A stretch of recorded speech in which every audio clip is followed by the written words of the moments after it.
Hello, everyone, and welcome back to Real Estate with Ben. Today, we are going to be reviewing a 40-acre parcel of land that has an interesting ownership structure. We're going to review some of the paperwork behind that, and then, of course, we're going to jump in and analyze the rest of the property and see what's possible with it. So, jumping right in, I have the county recorder's website pulled up. I'm taking a look at the past three transactions. All were completed with a quitclaim deed. A quitclaim deed, there's several different kinds of deeds, including warranty deed, special warranty deed, deed of trust. A quitclaim deed is usually used to transfer ownership of a property within a family or from a family member to family member more specifically. It looks like that there was three of them done, one in March of 2000, June of 2000, and then November of 2011. So looking at this ownership structure, we're going to start with the oldest deed and we're going to go to the newest. So let's take a look here. What I really wanted to highlight about this ownership structure transfer is that it looks like when this deed was issued, that the people who did this sale, it looks like they only had a 25% interest in the property, or they had more of an interest in that, but only choose to sell a 25% interest, right? So if we're thinking about, okay, we're starting with 100% of the property, well, now the first sale only did, 25%.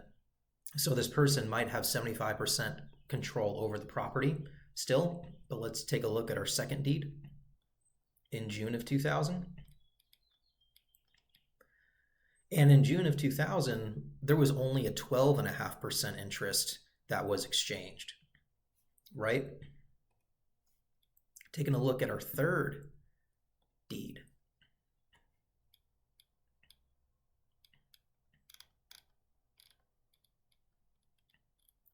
See, where did it go?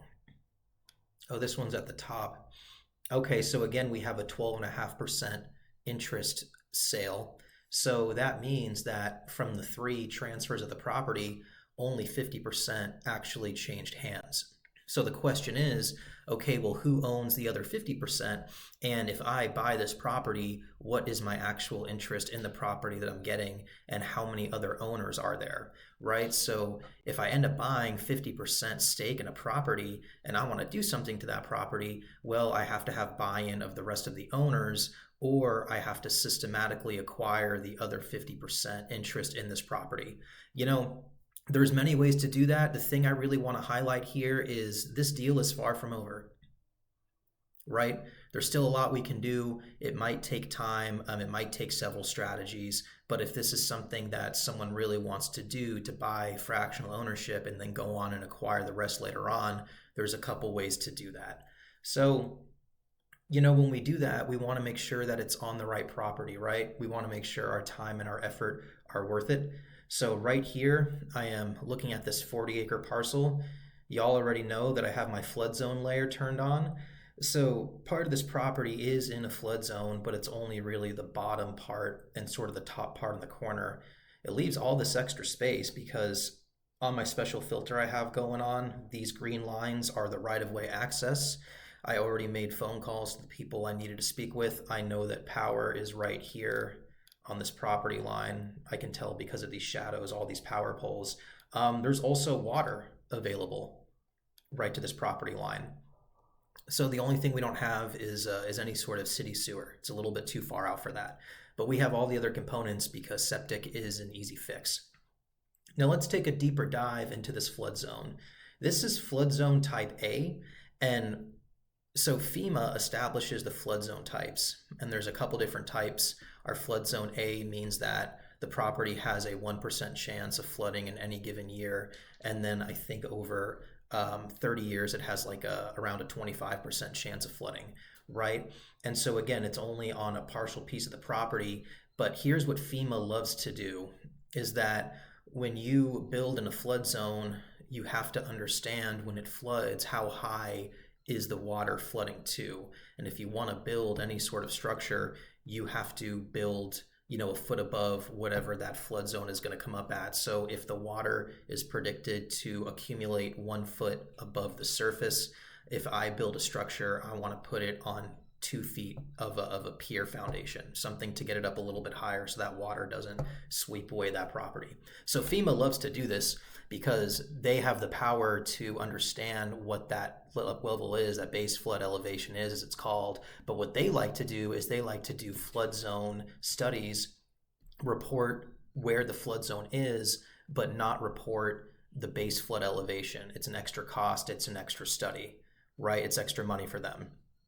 So again, they love to do this, love to determine where the flood zone is, but don't want to go the extra mile to understand how high the water actually goes. But we did some research, we looked through some public documents, and we found that on this house right here, this person built inside of this flood zone, and they went the extra mile and got the elevation certificate. So the reason why this is great is because based on the data from this elevation certificate, that gives me an idea of this flood zone right here. So this person already did the work. So now I understand, okay, is it worth it to put in the time and the money in order to develop this property if something is going to go here? What's the answer to the base flood elevation? And this person here already figured it out for us. It's not exact. You still have to get your own study done, but the results here, I can't imagine, are going to be much different from the results here. So to this person, thank you so much for your hard work. We salute you. And let's see what it is. And these numbers right down here is going to be the base flood elevation.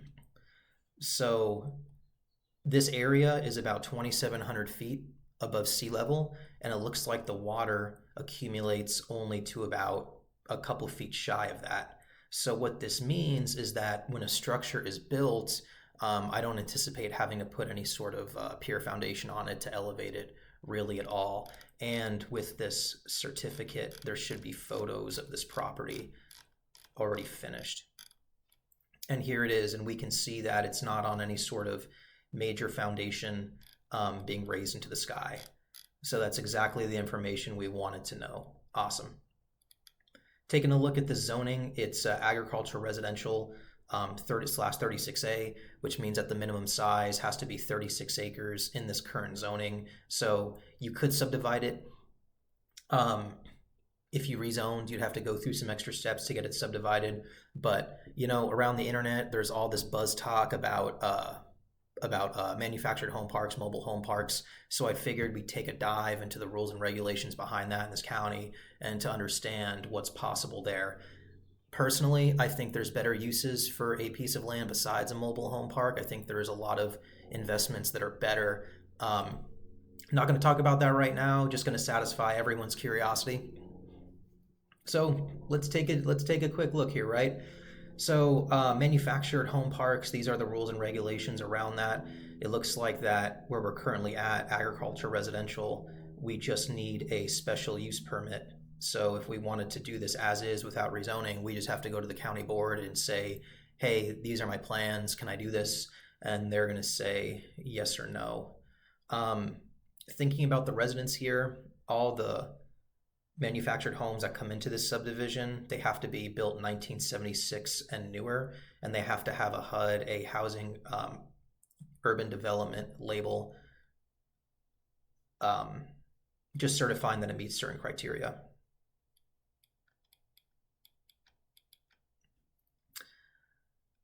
Home park, dependent park model, county permits.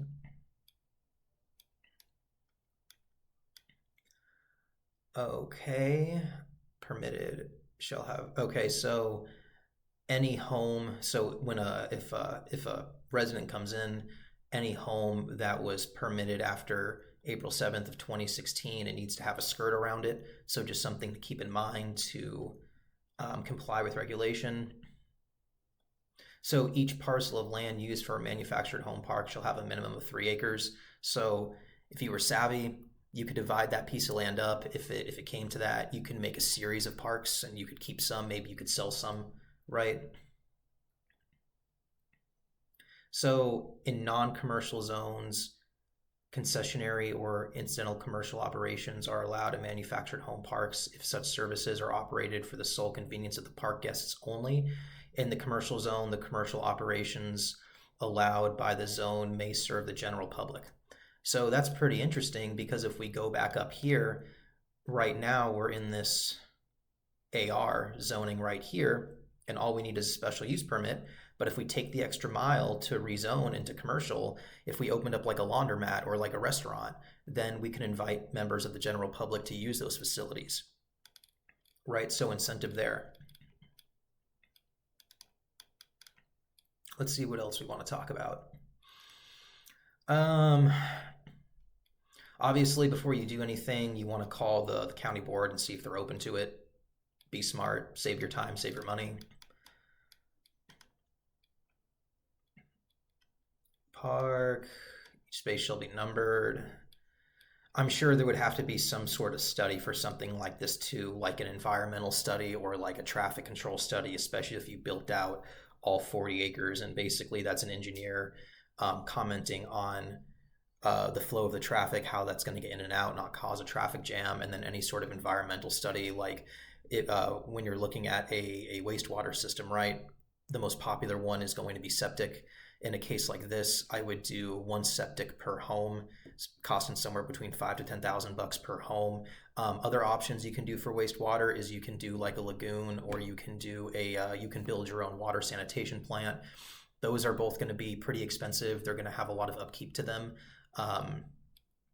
Personally, I would rather do septic tanks per each individual space. And so having that be part of an environmental report, county's going to want to see that. And then it's just some things like separation, setback, how much space there has to be. I think that, so each space that you build per resident has to have a space size. It shall be 3,200 square feet or more. And then the effective width should not be less than 40 feet. So that gives you an idea of how many you can fit. Obviously, you're going to have to leave space for roads and other kinds of things in that manufactured home park. So there's no possible way that you're going to put a space on every inch of that land. All right, so each space shall have a manufactured home pad. That's going to be like a piece of concrete to support that structure. And manufactured home support and tie downs. Okay, so a tie down is when there's a big storm coming through and you can throw like some sort of rope over the top of the roof and you can ratchet it down to the floor. So 2 off-street parking spaces shall be provided for each manufactured home space. So within that minimum 3,200 square feet, we got to fit, the home, we got to fit some parking. Right, you could probably even do like some overhead parking to make the space more desirable. Located side yard. Okay, so it talks about where the space actually needs to be provided.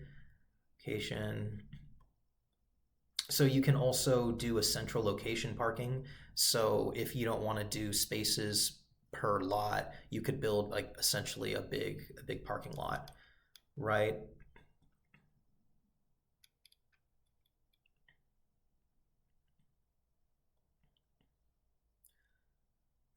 Okay, so all accessory buildings and uses such as a laundromat, maintenance building, and refuse collection area shall convenient to the utilities they serve and shall be maintained in a clear and sanitary condition. So I'm just talking about anytime you build any sort of public service, the upkeep has to be there. So you don't want those services or those buildings to become dilapidated. So you don't want your laundromat to be, out of date, so on and so forth. All right. So some other cool things that you can do in this is that, you could do like a golf course, right? So if you had like a golf course with like a manufactured home park, that would be really desirable. It would probably be pretty hard to maintain that grass. You might be able to get away with turf and, probably want to be like an 18-hole course. You might do 9, you might do 6, depending on what's going on. That would be an interesting idea. So in my opinion, if I were to get this, I would definitely want to rezone it to that commercial to widen my options. Just taking a look here at the general topography of the land, it looks like that there's some dirt top layer, and again some scarring running through just from the nearby flood zone. So I anticipate moving a whole lot of dirt in order to make this possible. And a project like this would be done in phases, right? So you wouldn't build a whole park, a whole dream one at all at once. Maybe you would do like, build like 25 spaces and use that cash flow to fund the next phase of the development, so on and so forth, right? Um, and then I think there was one more thing I was going to talk about, but I forgot what it was right now. Well, okay, guys. Well, thanks for tuning in and reviewing a possible mobile home park development with me. I'll be back with another episode in just a few days.